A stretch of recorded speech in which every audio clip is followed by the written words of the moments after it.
Hello, and welcome to another episode of Boundless Body Radio. I'm your host, Casey Ruff, and today we have another amazing guest to reintroduce to you now. Dr. Matt Bernstein is a returning guest on our show. Be sure to check out his first appearance on episode 747 of Boundless Body Radio. Dr. Matt Bernstein has been a respected clinical psychiatrist for more than 20 years and is one of the leading voices in the emerging field of metabolic psychiatry. He received his medical degree from the Perelman School of Medicine at the University of Pennsylvania. Dr. Bernstein then trained at the MGH McLean Psychiatry Residency program, where he served as chief resident. He later served as an assistant medical director of its schizophrenia and bipolar inpatient program. Dr. Bernstein developed his passion for community-based care as the chief medical officer at ACORD, a sister program of Ellenhorn, where he has pursued alternative ways, such as focus on metabolism, nutrition, circadian rhythm biology, and exercise, to help individuals achieve their best levels of functioning without relying solely on traditional psychiatric approaches. In addition to serving on the clinical advisory board at Metabolic Mind, Dr. Bernstein is known for organizing the first ever public conference on metabolic psychiatry back in 2023. Dr. Matt Bernstein, what an absolute honor it is to welcome you to Boundless Body Radio. Thanks for having me back. I'm excited to be here again. It is such an honor to host you again. It's been about a year since we hosted you the first time, and we ended that conversation by asking you kind of what you foresaw as far as the future. And it sounded like at that time everything was really open and had a few ideas, but didn't really know exactly where things were going to go or how they were going to progress. And so I think today would be an excellent update, and we can see what things are more clear now than they were last year. Just overall state of the state, like how are things going with your programs that you're running?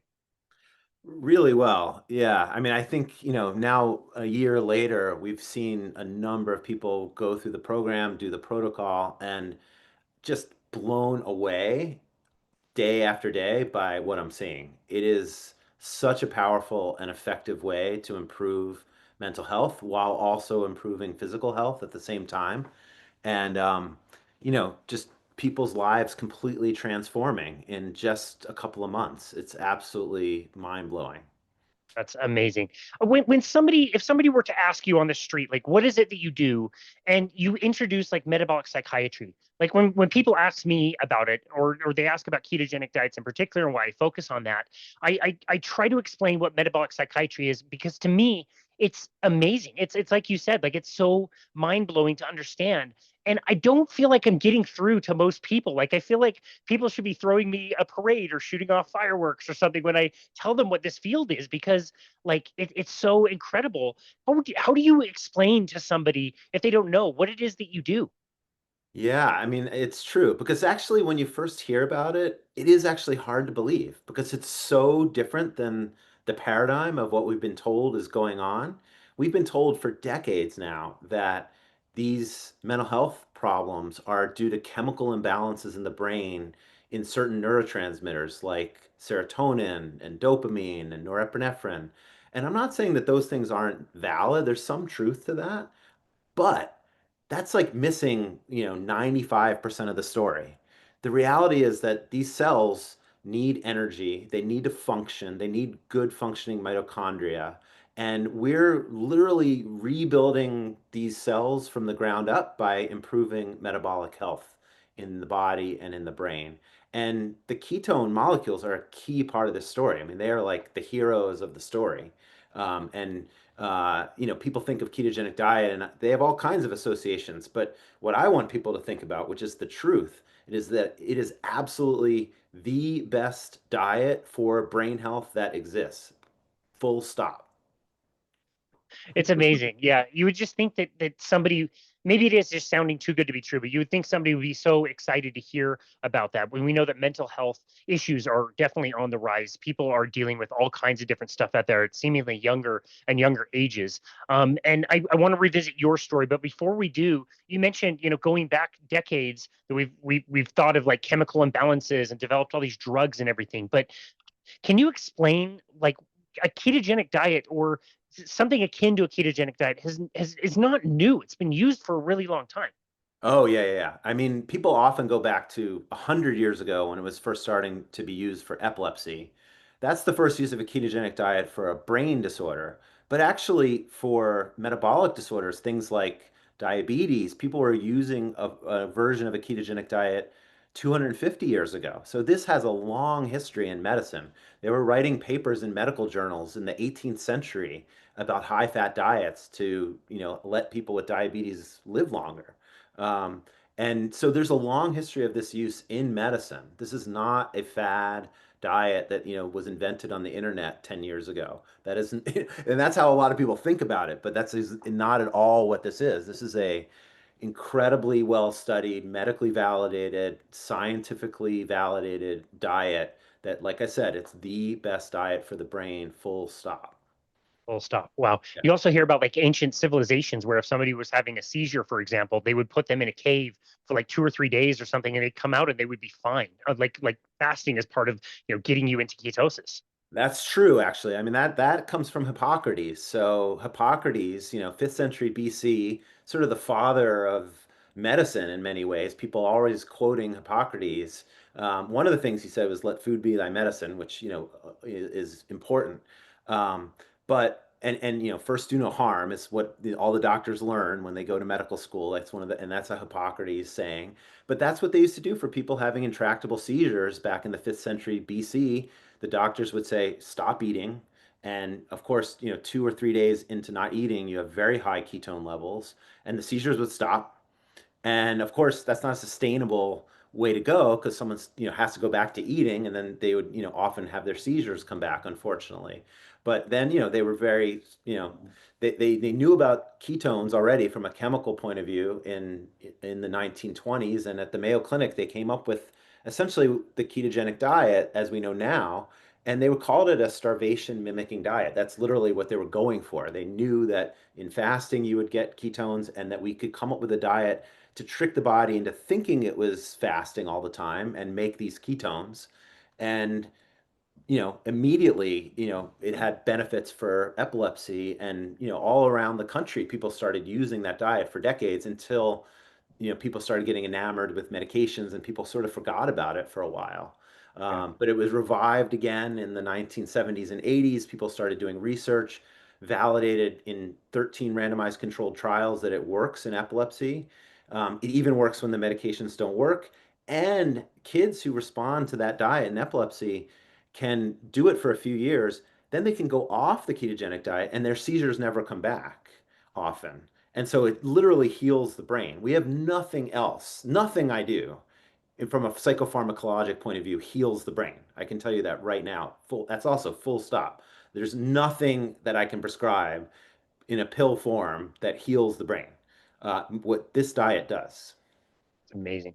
Wow. Yeah. And you mentioned diabetes already, and it's interesting to contemplate the two diseases as far as like treatment goes, because it seems like we were using food. We found out that food worked really well, ketogenic diets work really well. Then pharma came along. We invented things like medications you've already mentioned for diabetes. We found insulin. We made insulin. We were able to Right. provide insulin, and it becomes kind of this thing like Gary Taubes writes about in Reversing Diabetes. Well, it's like, well, it's kind of hard to eat this way when we can just give you this injection and you'll maybe have the same effect, and now you don't have to do this diet that's a little bit hard to comply to. You can eat like everybody else.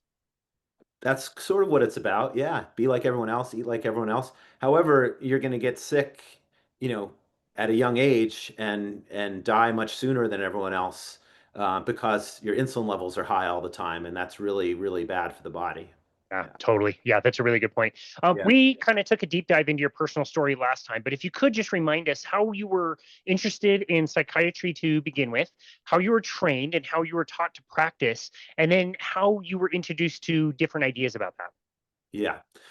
Yeah, I can give the shorter version this time. If people want the full version, they can maybe go back and listen to the other episode. But yeah, I mean, I was a traditional psychiatrist. I was interested in it for many reasons, but I thought it would always, it was a challenging field. And I had a couple of personal interactions with people with severe mental illness when I was younger. And so I felt like this was really, my place in medicine. I did this very traditional training program, learned all the medications, learned various forms of psychotherapy, and was practicing all of that. And then, about 8.5 years ago, my two of my three sons got very sick with what we later figured out was autoimmune encephalitis, very bad autoimmune the immune cells attacking the brain, causing runaway inflammation in the brain. It looked very psychiatric at first. none of the psychiatric treatments helped whatsoever. And we went down this long road of functional and integrative medicine, environmental medicine, eventually figured out they had infections from Lyme, tick-borne illnesses. They had exposure to mold. We did a huge amount of treatment to reverse all of that.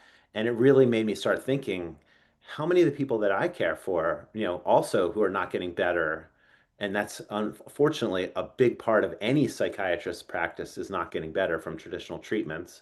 How many of them had something going on in their body, that was causing what we thought to be, a chemical imbalance in their brain and really did a very deep dive into all of this and luckily was introduced to the work of Chris Palmer early on in this, probably about 8 years ago and realize the power that food has. And of all the things that I learned in that huge journey in functional environmental medicine, the most powerful thing that I learned about in terms of helping people with mental health problems is metabolic improvement, and especially the ketogenic diet. There's a whole other piece of the program. There's more pieces of the program than just that. The ketogenic diet itself is very powerful. I like people to do more than just that, and we can talk about that. But that is the most powerful part of the program. And it doesn't sound like second place is even that close.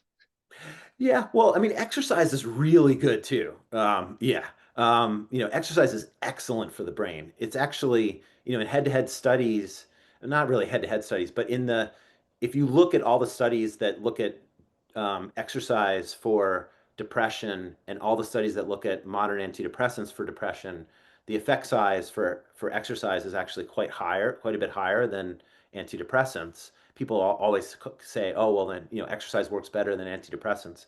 Well, that's true if you can get people to exercise. And if people know someone who's severely depressed, it's often impossible for them to exercise, actually. So it's not actually a thing that people can just pull off the shelf and say, "Here's your answer, just exercise." It doesn't usually work that way. But once people are in ketosis and they're starting to feel a little better, we usually can get people exercising, and it really, those things are synergistic, the ketogenic diet and exercise, as you know, for metabolism, but also for brain health. They're very synergistic interventions. Got it. Okay. Yeah. And tell us, as a traditional psychiatrist, what tools do you have available to you? Obviously, you got some medications, some treatments. Like what things can you do to help? Like what were you trained in? Yeah, so medications of various kinds, psychotherapy, various forms of psychotherapy, which I've practiced my entire career. So from psychodynamic therapy to cognitive behavioral therapy, acceptance and commitment therapy. I'm trained in something called open dialogue for people with psychotic illnesses, which is really cool and interesting. All and something called mentalization based therapy. So those are all the therapies that I use. There are more, of course. I'm not saying I know all the different psychotherapies. And then there are things like transcranial magnetic stimulation, which is an interesting treatment that is getting a lot of interest these days because they're coming out with new forms of TMS that are accelerated and it seem to be more effective. And that's a pretty safe treatment. So I do think it's an option for some people. There's now, ketamine therapy, which is also pretty interesting, and at some point probably other psychedelic medications will come out. I think that's a really interesting part of the future of mental health and psychiatry. So those are some of the different things. But like I said, I think out of all of those things, the thing that I'm most excited about by far is the results I'm seeing with ketogenic diets because it's so powerful, but also once people feel well and if they can continue doing it, which I see many people doing, and this is another criticism sometimes people have is, oh, people can't sustain that. Well, we know different. People can, everyone can, including people with severe mental health disorders. I've seen it happen over and over again. But they can keep sustaining it, and their mental health keeps getting better month after month after month. That does not happen with any of these other treatments, except maybe really, really good psychotherapy that's really, really working for somebody. But otherwise, you just don't see other, medications. People don't keep getting better month after month after month. TMS, you have your course and then it stops. Psychedelics, you might get a great bit of relief, but again, are you going to keep doing psychedelics over and over again? Probably not. And it may not be a good idea. Whereas this is safe, it's good for the body, and people keep improving over time, which is just amazing to see. That's so cool. As far as you can remember, take us back to the moment that you came across the work of Chris Palmer, and he was, whether it was a presentation at a conference or whatever it was, like take us back to, related to what we talked about earlier. Like if somebody's trying to convince you that this is a thing, and it sounds too good to be true. Like, what was your mindset as you were, in the situation listening to Chris Palmer for the first time? Yeah, well, of course, this was back in 2018, I think, and I was at a grand rounds at McLean Hospital. It's this, old psychiatric hospital. There's this, really old conference room, or like it's not even, it's bigger than a conference room. It's like a lecture hall, basically, with, wood panels and, it's an old building. And he's given this lecture, and at the time, of course, there was a lot less information. He was really at the forefront of this. So, I mean, he had a few case reports that were published, and he was talking about the epilepsy literature, and he was explaining sort of what it is and how it works a bit. And, I would say there are probably, 150 or 200 people in the room, all these, psychiatrists and psychologists at McLean and social workers. Um, if I had to guess, I would say I might have been the only person in the room that truly believed what he was telling us. I mean, I just feel like people listened and they just said, "Whoa, what was that?" and just sort of walked out of the room. But meanwhile, my kids were already sick. My mind was already blown that modern psychiatry does not have all the answers and modern medicine doesn't have all the answers. So I was completely receptive, and I was super excited about what I was hearing. I couldn't. He was talking about reversing, lifelong schizophrenia that had been non-responsive to the most powerful medications with the ketogenic diet, and he had a rationale and was talking about, real science that really made sense. And I was blown away at that point. I Yeah. was going to ask you how many converts were in that room. You were the only one that got converted from what you could tell. As far as I can tell, I might have been the only one. I've asked Chris about that. He said, "Yeah, yeah, that might be true." Oh, Yeah. that's so sad. It's such a bummer. Oh man. Okay, well, I Well, there's a I lot more converts now, though. I mean, that's that's the true. thing. That was a long time ago. There's a lot more data that's come out. Even since we talked a year ago, there's more data that's come out, which we can talk a little bit about. The science is just getting stronger and stronger. And also, these stories are just getting more and more of people who are telling their own story about putting their what they were told is a lifelong debilitating disabling condition into remission with this diet. And those stories are just, people are starting to listen and really understand that, like, people can't be making this up. This is really what's happening. Yeah. Yeah. Okay. Well, before we do that, and we've kind of riffed on this already, but just to clarify, Yeah. this is a question I stole from Ellie Houston. He asked it to Dr. Georgia Eid. I've asked Georgia Eid this question as well. Compare the difference. Again, I know we've been talking around the edges about this anyway, but like compare a day in the life of somebody you would see the day before you heard Chris Palmer, and compare that to say a few years after having practiced this, what you would expect as far as like a good result with somebody. Yeah. Well, I mean, we can talk about different types of people, but let's just pick someone who has bipolar disorder, for example. Bipolar type 1, classic version of that might be, they have one or two big mood episodes per year, whether it be a depression or a mania. Those episodes might cause them to have to stop working, stop their life, sometimes end up in a hospital. And then there's months after the episode where they're not functioning at their best. They're still having cognitive issues from the episode. They may still be on medications that feel disabling to them as well, these medications. And they're told if they stop the medication, you're going to get sick again. So they're stuck in this bind. They may have gained 30 to 50 pounds from that medication. They've got prediabetes. They can't exercise. And they're told just keep taking the medication so you don't keep having episodes, and try to be as well as you can, but they don't feel well. They're not functioning at their best. um, Fast forward to someone just like that who, learns about a cord, comes to the program. We put them on a well-formulated ketogenic diet. We get them walking after each meal and outside in the morning, seeing the sun. We start having them do some mind body practices, get them in the gym with a trainer, exercising. A week into that, they're in ketosis. 2 weeks into that, they're starting to say, hey, like, my brain's coming back online. I can think again. We start noticing they're having more side effects to their medication. We may start, very carefully lowering medication at that point. A month later, we're able to lower medication again. They're feeling even better. 3 months later, they're saying, I haven't felt this well since I was a kid. What's coming next? And I say, well, keep on the diet and we're gonna get you back to full health.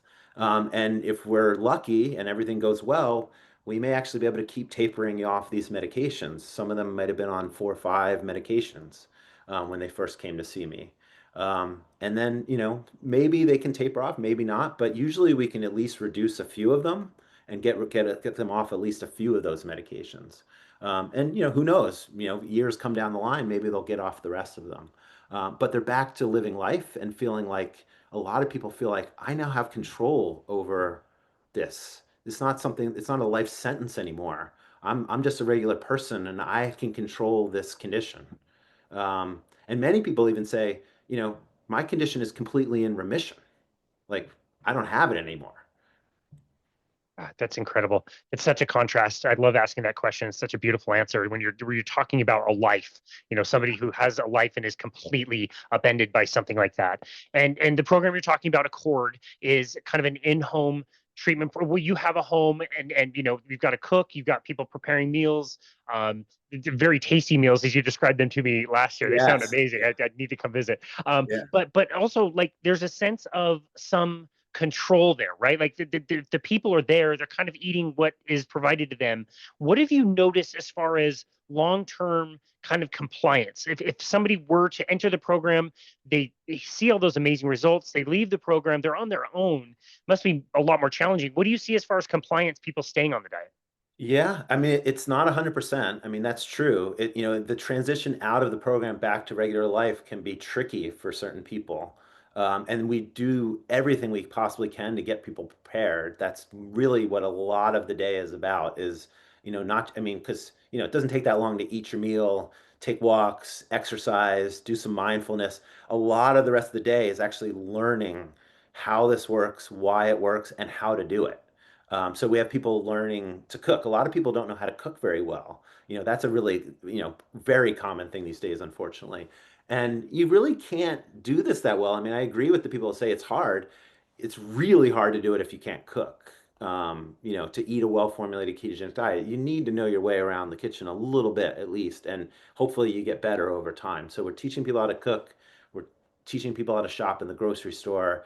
We're teaching people how to order in a restaurant a healthy ketogenic meal at any type of restaurant. So people are prepared to be able to do this when they get home. And, our staff is excellent at really helping people predict what the challenges are going to be. And we're talking with the families as well about how to support their family member when they get back home. So we're trying to do everything possible to make this sustainable and make people feel like this is a permanent part of their life. And a large majority of the people, that is the case, but I can't say that it's everyone. Yeah, got it. Well, it sounds like you're giving them more than a fighting chance with all the education you provide. I love that. Yeah. And then the actual construct of the diet. One of the things I like the most about a ketogenic diet is there's a metric that you can measure to tell you whether you are in ketosis or not. Are you on the diet or not? Well, we've got a metric and you can measure that, and you can Yeah. choose a wide spectrum of ways to get there. It's just whether you get there or not, and we can validate it. Like you can't measure Mediterraneans on a Mediterranean diet, or like how many That's Ornish right. points do you have for doing the Ornish diet? Like it doesn't work that way. Yeah. And a ketogenic diet does. So in your experience, what have you found as far as the best in general? Obviously there's going to be individual direction, Yeah. but generally speaking, like how much fat, how much protein, is it extremely strict? Like what have you found for mental health as far as like designing the ketogenic diet that will work for the most people? Yeah, that's a great question. So, just so people understand the way this gets measured, it's in these ratios. And we're talking about the ratios of fat compared to um, protein and carbohydrates combined. And initially, when they first invented this diet with the kids with epilepsy, they were doing very high ratios, a 4-to-1 ratio. or a 3-to-1 ratio, which is a very hard diet to follow. What we find though is that we can start people at a 1.5 to 1 ratio, and many people never need to get a higher ratio than that. Sometimes we'll go to a 2-to-1. It's very rare that we have to go above a 2-to-1 to get people in a very deep level of ketosis. And I think that's partly because we're getting people moving their bodies. Exercise has a huge role to play in making ketones and managing and disposing of any carbohydrates that come in. So, and also we can blunt the insulin response if we have people walking after each meal. You don't need to make insulin to deal with any carbohydrates that came in because there's a transporter in the muscles that actually comes to the surface when you're using the muscle, the GLUT4 transporter that will get rid of glucose even without any insulin. So there's a lot of cool tricks about all of this. And if people are doing all those things, 2-to-1 ratio is often probably the average. And we can get people's ketones levels usually in, beta hydroxybutyrate levels, usually above 2 with a 2-to-1 ratio with most people. Amazing. Okay, awesome. I love that. I love the ratio. What would that look like on a practical basis? Let's Yeah. say you Yeah. wanted to put me on it and I want a breakfast, a lunch, and a dinner. What might that look like to get that ratio somewhere in the ballpark? Sure. So, and again, we can adapt this to any style of eating. So people say, well, what about a Mediterranean diet? Mediterranean diet is great. It just doesn't, it's not as good for brain health as a ketogenic diet. And the reality is, you can do a Mediterranean version of a ketogenic diet. So if you love Mediterranean style food, if you love some of the health benefits of having, a lot of non-starchy vegetables, and you love olive oil as your main fat, you want avocados, and you like fish, we can do the Mediterranean style of the diet. So maybe we'll talk about maybe a little bit of a Mediterranean style keto version first, and we can talk about other versions. But a version of a Mediterranean style might be we may start the day off with some eggs and some avocado, cooked in some olive oil. And you may have, if someone really likes it, they could put some veggies in their eggs. They could put some Brussels sprouts, so they fry them into the scrambled eggs or something like that. So we're getting, some veggies in there. We're getting avocados. We've got all kinds of healthy fats. We've got some protein from the eggs. We've got choline from the egg yolks. We've got all kinds of good stuff. Um, and for lunch, we may even do like a salad. You could, have, arugula or spinach. You could have a little grilled chicken or salmon, a lot of nice olive oil dressing. If you're okay with dairy, you could put a little goat cheese in there. We can put some pumpkin seeds in there. Things like that. Delicious. And really healthy. For dinner, we may have a piece of salmon on the grill or fried up, and we can have some zucchini on the side or some asparagus on the side. Again, some kind of sauce that's, a fatty sauce because we got to get the fat in there as well. Um, put a little avocado in there. Again, delicious dinner. And very healthy. And this is very similar to the kind of food we're serving at Accord. We really want to get a lot of plant material into the diet for a lot of people unless they don't tolerate it. But for many people, if their gut's doing okay, I think that the polyphenols in plants can really enhance what the ketones are doing in the brain. So that can really, help the progress. But we'll adapt it to whatever someone's dietary preferences are and also what their body responds well to. Um, People can do a vegetarian version of a ketogenic diet. You can do a paleo version where you're not eating any dairy at all, and you're avoiding certain vegetables, nightshades. You can do any version that you want, and it's very adaptable. All that matters is that you know, adapt it with, getting close to those macronutrient ratios. And to me, it's very important that you're doing it with whole food. You don't want to just hit macros with processed food, of course. Yeah. Yeah. Wow. Well, that does sound delicious and amazing, and probably easy to make once somebody learns the skills. I will warn the listener though, ruining eggs by putting Brussels sprouts in eggs. Don't do that. Eggs are best on their own. Maybe throw some bacon or butter in there, but no, it's That's great. person. I love how you have that variety that somebody could do it or not do it. Absolutely. Someone prefers bacon with their eggs or some sausage, we'll do that. No problem. If someone would rather cook with butter or coconut oil rather than olive oil, it's totally fine. As long as we're not using, some kind of highly processed oil, I'm pretty agnostic. I think saturated fat's great, monounsaturated fat's great. Even polyunsaturated fats are great as long as it's not processed, polyunsaturated fats, Yeah. refined oils. That's a problem. Such a good Yeah. point. That's such a Yeah. good point. And yeah, that kind of illustrates what I was going to ask you, which is like, are people trying to add a bunch of fat, or are you just using the fat that's kind of in the foods? It sounds like it's somewhere in the middle. It's not like you're drinking olive oil, you're cooking with it, but like you're having some fat and you can throw an extra pat of butter on something, but you don't need to go to some extreme where you're just like chugging a bunch of fat, like you mentioned, the 4-to-1 ratio or the Right. That's right. Yeah. I mean, that's people get into that when they're really trying to do a really high ratio, and then you do end up like with just a bowl of oil on your plate, and fair enough. Some people really want to get a high level of ketones. Fine. I'm just saying that that's not necessary to get all the mental health benefits that we're talking about. We don't need to have such a high ratio. One well thing said. that is helpful, and a lot of the dietitians I think have learned this over the years, which I think really does make it easier for people, is if you are adding in some very ketogenic oil like MCT oil throughout the day, then you can eat a much more what people would consider like a normal looking plate. You don't have to feel like you have to add so much fat to the food because you're adding the MCT oil, which is so ketogenic, a couple of times a day. And so if someone tolerates MCT oil, it's essentially just, refined coconut oil, but, refined in a healthy way. Um, it's really, it's very, very ketogenic. So like pretty much all that gets converted to ketones. And so we can keep people's ketone levels up where they're feeling like they're eating basically it's very similar to what they were eating before, except without the carbohydrates. Yeah. Yeah, that's amazing. And that's such a great point about the MCT oil being very ketogenic. And as I understand it, the ketogenic oil can't be stored as fat. It has to be burned. It's supply driven, correct? Like if you have more, you will have more energy. You have to use it. Is that correct? That's right. Yeah, that oil pretty much gets converted to ketones as long as someone's not eating a bunch of sugar with it, which I would never recommend, right?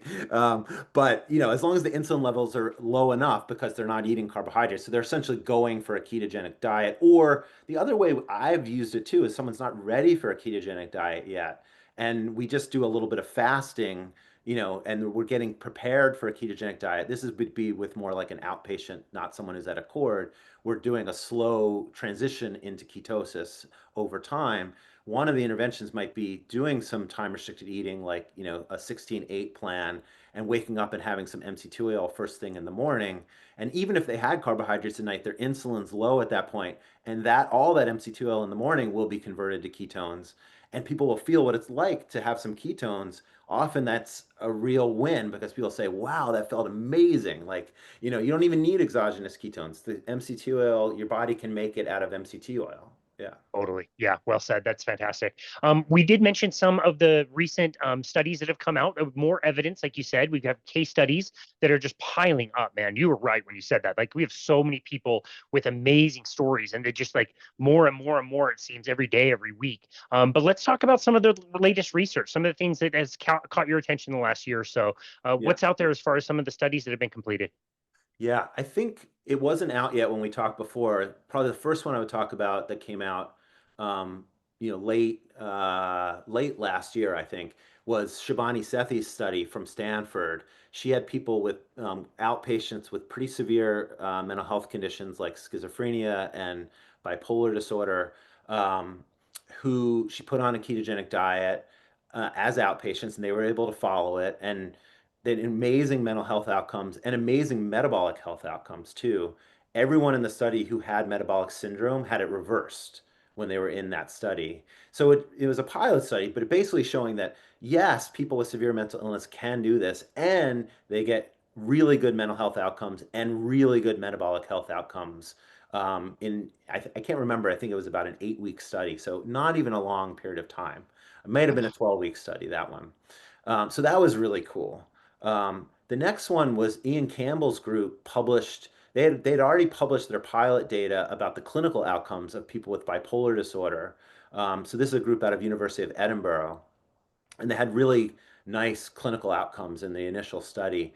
In this follow-up study, they showed some other data that they were collecting during that same trial. So this was, 20 something outpatients with bipolar on a ketogenic diet. Again, showing people can follow this diet, and many of the people reported they've never felt better in their lives. But what they found in that was this really tight correlation between ketone levels and certain outcomes. So that was really cool. That's something we've all suspected in the field for a while, but they really demonstrated that scientifically that they had, better mood, more energy, less impulsivity, and less anxiety. Um, you know, correlated with ketone levels. The higher the ketones, the better the outcomes were on all those measures. So that was really cool. Um, that same study, they also did magnetic resonance spectroscopy. So I don't know if people understand this, but it's essentially a functional imaging test, and you can see the levels of certain chemicals in the brain through an imaging technique. And they found and bipolar disorder is associated with elevated glutamate. We've known that for years in certain parts of the brain. The anti-seizure drugs that treat bipolar disorder work by lowering glutamate.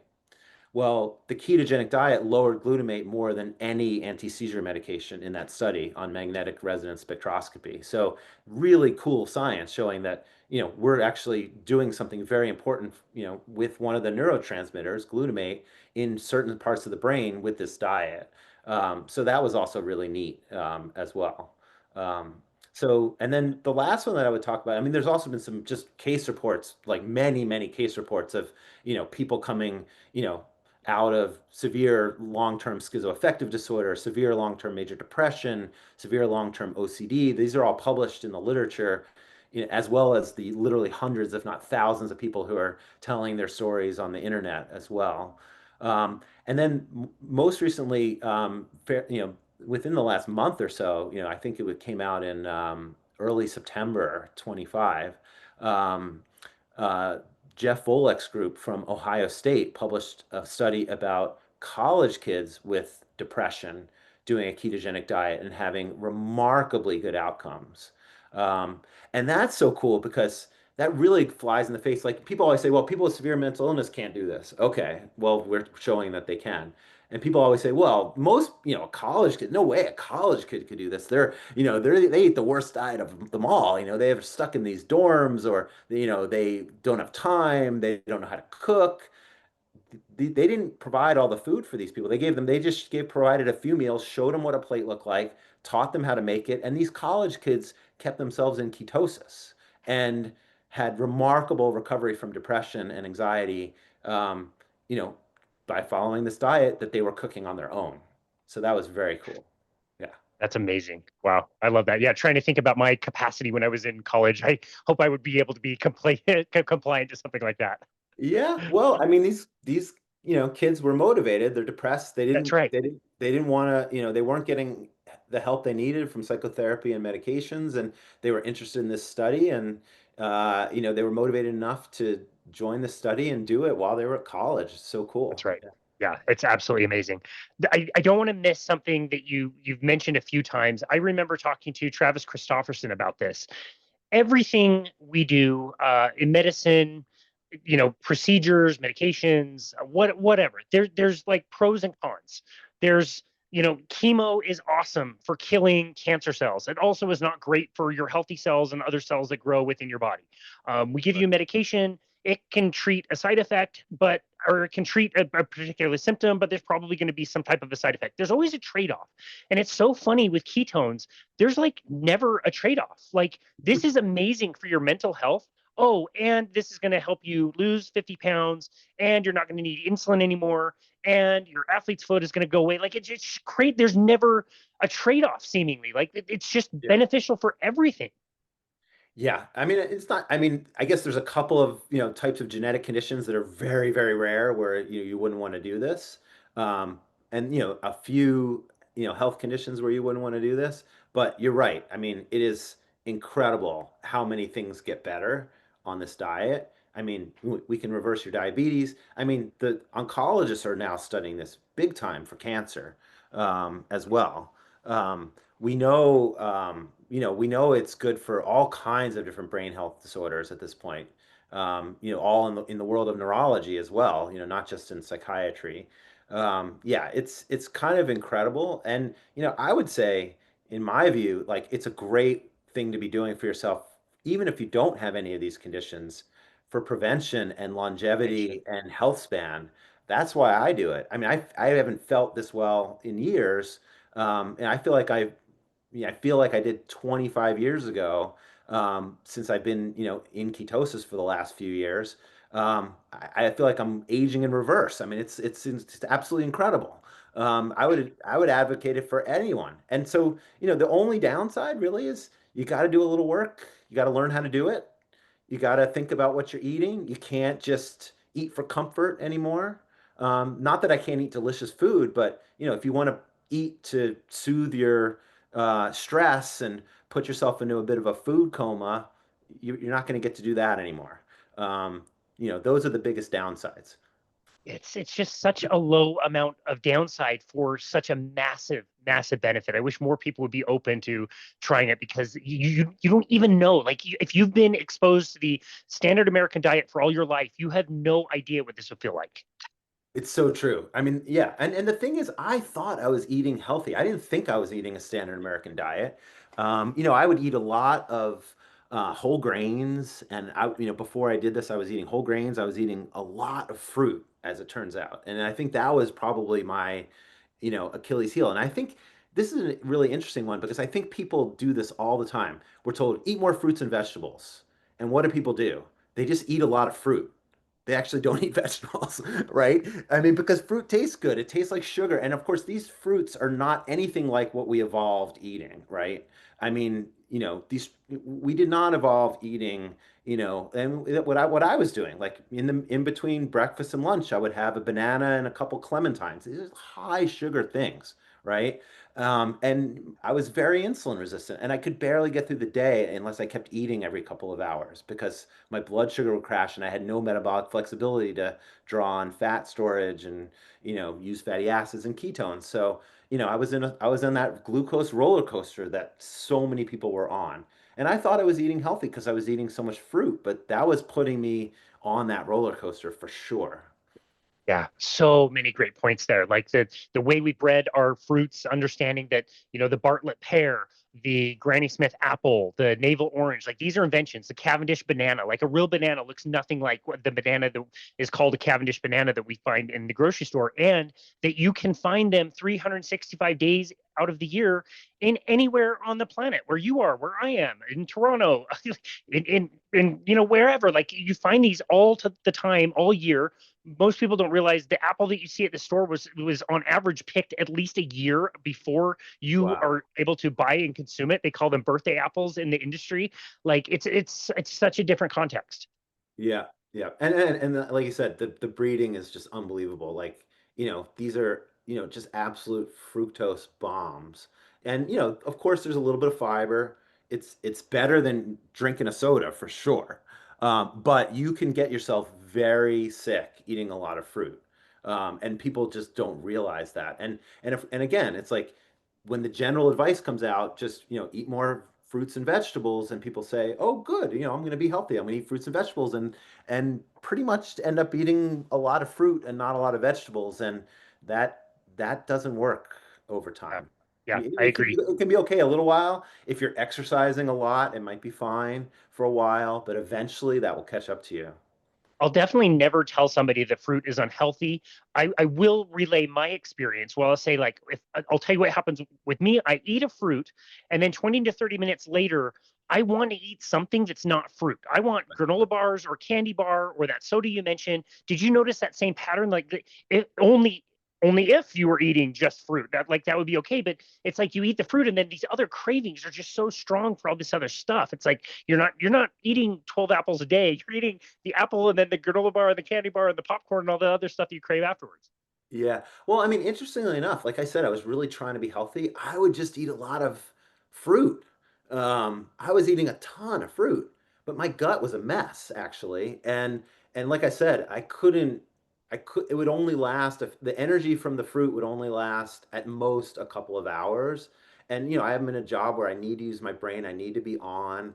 I would have to keep eating. I would bring snacks everywhere because I knew, and again, like I tried to be healthy. I'd bring fruit everywhere I went. But in the end, like that was not good. I mean, my health was deteriorating. I wasn't functioning at a high level. I had no energy at the end of the day. Um, and now it's just a very, very different picture. And, I can skip a meal if I need to. I don't need to bring food everywhere I go. If there's no healthy food around, I can just say, yeah, I don't really need to eat. I've got all the calories I need walking around on me, and I know how to access it. And when I mean calories, I mean my fat storage, which, when you're metabolically flexible, you can just use whenever. And, bonus, my ketones will go up and I'll feel great. So, no big deal. Yeah, it's awesome. I love that. We mentioned the programs that you oversee. I wanted to focus a little bit on the ACORD program. You kind of Yeah. alluded to it already, but tell us. It's been over a year. Tell us what where the nexus of the idea was to create this, what it actually physically looks like, and Yeah. how it's going after a year. You can include any case studies you want or anything else that is included with the program. Sure. Yeah. So, the idea came from this, I've been doing these types of recommendations and treatment plans with outpatients for a few years. And what I noticed was that, some people were having trouble getting liftoff. They couldn't do enough of the changes on their own without some support, and they weren't getting enough support. And they couldn't make enough changes to feel well enough to keep doing the next change. And so I thought to myself, well, what if we could just immerse people in all these behavioral changes all at once? Make it really easy for people who, otherwise just can't seem to get this going on their own. And I'm talking about, people in my practice, people with some of them with more severe mental health conditions, which include executive functioning problems, and also just don't have the energy because of the side effects of the medication. So, it's a real challenge for some of those folks to be able to do this. So we have a place, it's a nice house in Arlington, Massachusetts, just right outside of Boston. It's like a semi suburban urban kind of neighborhood. Um, but it's a beautiful house. We have a nice backyard. We have a little garden and a barbecue grill in the back. And we have this beautiful teaching kitchen where we have this wonderful chef, Katrina, who's making absolutely delicious food. And we have a program director who's a social worker who's doing everything from start to finish in terms of the admissions process and doing therapy with people while they're there and helping figure out all the discharge plans and family communication. We have an amazing dietitian who's helping to craft all these meals and also teaching people how they're going to do this when they get home. She spends a ton of time with people problem solving how are they going to keep this up when they go home. Um, and I'm there, helping with overseeing all this, but also, ordering lab work. We do a bunch of lab work. And, at times, it's always a good day when I get to lower someone's medication, which I get to do a lot now, which is really cool. Um, and so people come in, they get put on that diet kind of right away. We get this lab work. We kind of see where they're starting out at. We get a body composition measurement on an in-body machine, so we see sort of levels of body fat and visceral fat, which we know is very dangerous, and that can be very motivating when people say, "Oh, wow, my visceral fat's really high. I want to get that down." This is amazing to reduce that, and usually we see it go down in a month or less. And so that we get them exercising right away. We have a set them up with a personal trainer down the road. Everyone walks after each meal together, um, and then we have people doing mind body practices too, because what we find too is that people have been through a lot. There's a lot of trauma people are holding. People's cortisol is elevated all the time in the modern world, and a lot of the people that come to us, that's definitely the case. And we want to get that cortisol down a bit, and at low baseline levels, except for when it's needed. And so that's really important. And we're measuring everything all the time. So we have all kinds of rating scales that we're giving people when they first start, and they're filling them out every week, some of them once a month. And so that we can really track how well people are doing. So people don't have to take my word for it. We can show the data, and we have the preliminary data from the first 10 people or so on our website that people can go check out. And the outcomes are absolutely remarkable. Um, Mental health and metabolic health improvements. And we have many people who have just been totally derailed in their life. I mean, these are people who have been hospitalized multiple times, on many medications, huge side effects. Some people are coming in on these absolutely astronomical medication regimens sometimes, that we need to do something about in order for them to be able to live life again. Crazy. Wow, I'm just trying to put myself in the shoes of the neighbors who are in that area where you're seeing this group of people like walking around and after every meal and you see them a few times a day and you start to notice week over week they seem like nicer or they're friendlier and they're getting thinner. Like all these things. It's do you get any attention from any of your neighbors? A little bit, yeah. I mean, I think it's funny because I'm in the neighborhood all the time, and I see, when I'm walking in my car, I'll see the group of people from Accord walking all the time, and it's great. I get to see everyone out in the world walking around. It's awesome, and yeah, I So think cool. I'm sure some observant neighbors are noticing what's going on. Yeah, I'm sure. What are these guys up to? Is it inpatient or outpatient? Well, it's considered residential. So inpatient in the psychiatry world has the connotation of a hospital with a locked door. That's what inpatient psychiatry means. We're definitely not that. We don't have any locked door. We're just this nice, beautiful house in a nice neighborhood. Doors open. I mean, at night we lock it so no one can come in, but we're not locking anyone in. Believe me, anyone can leave at any moment if they want, but they don't want to. They're there and they love it. So it's residential level care is what we call it. We also do have a version where if someone lives nearby, they can just come for the day. They don't have to sleep there. So we do have 5 bedrooms, but we have people who can come in addition to that, from the neighborhood. And there are people who travel from across the country to come to us, and we've had people come from across the world, multiple different countries at this point. And because we're the only place that's really doing this like this. Um, there is no other program yet. I mean, I'm hoping that, at some point there'll be something like this everywhere.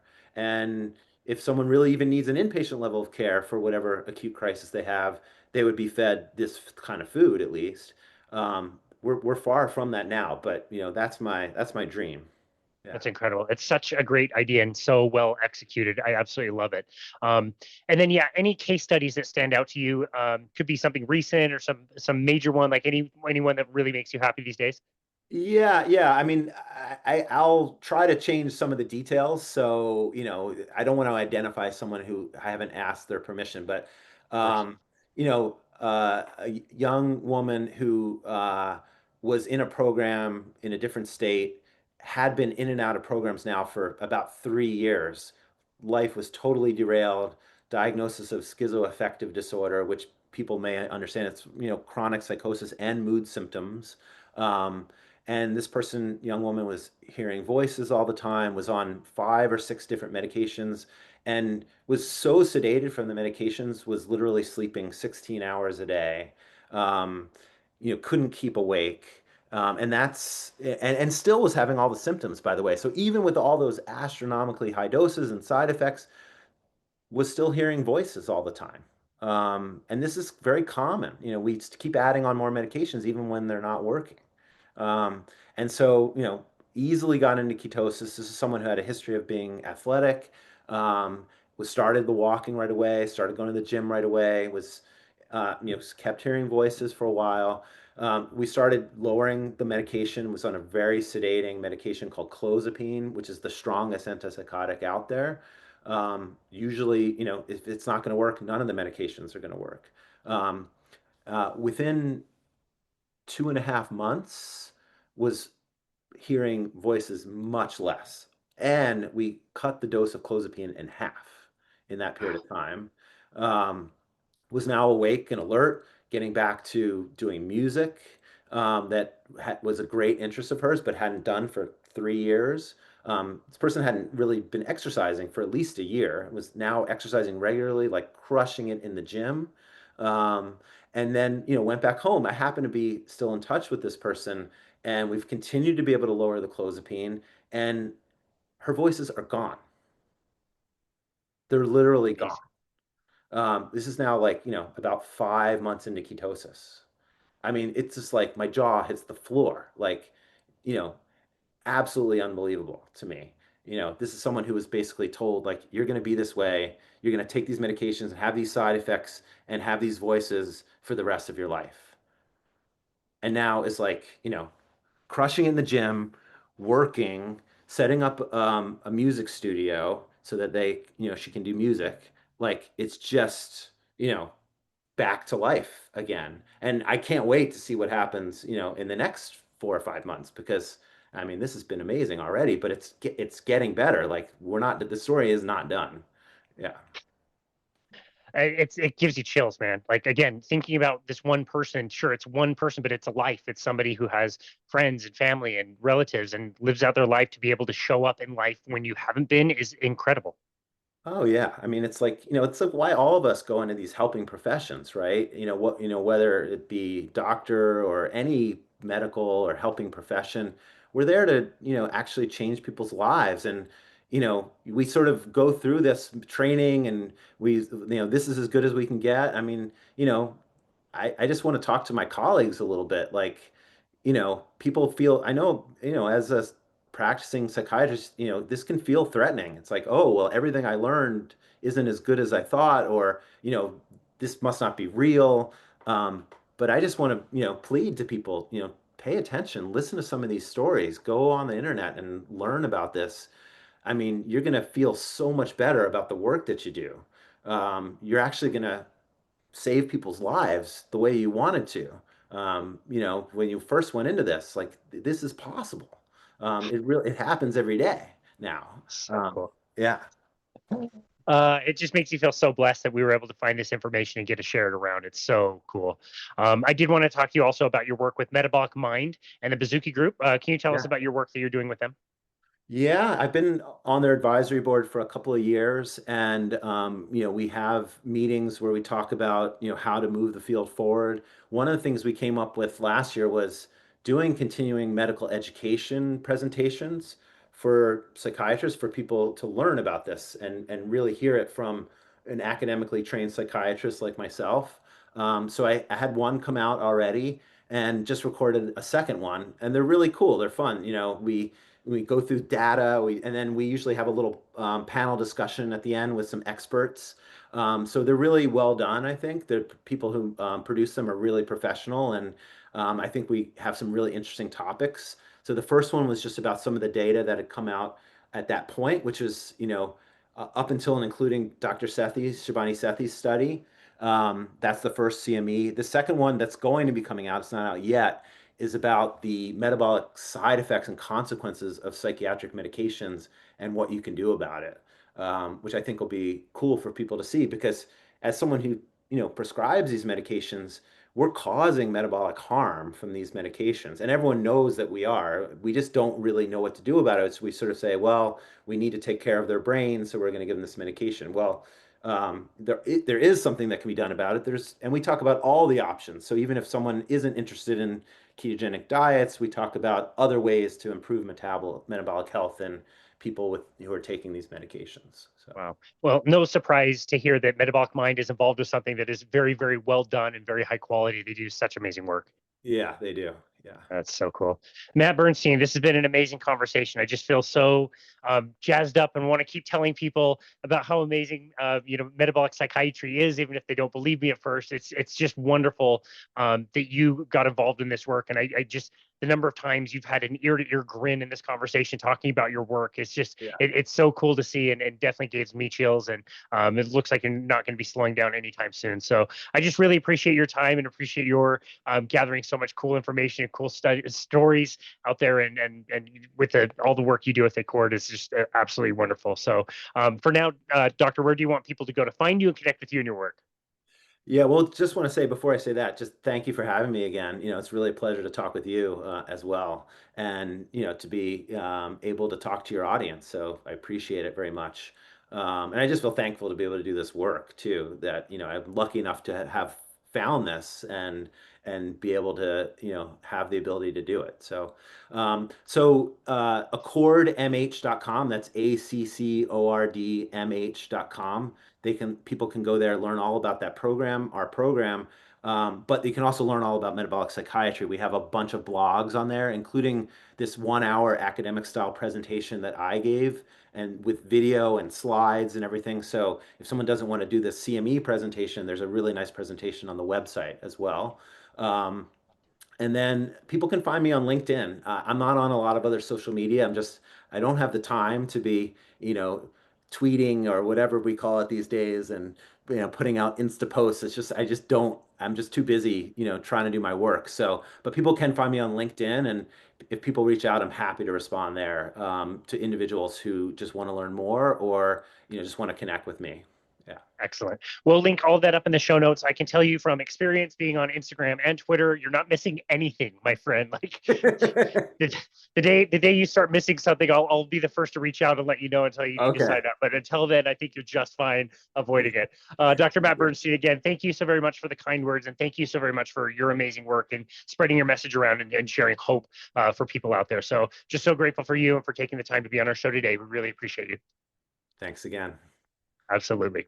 And this has been another episode of Boundless Body Radio.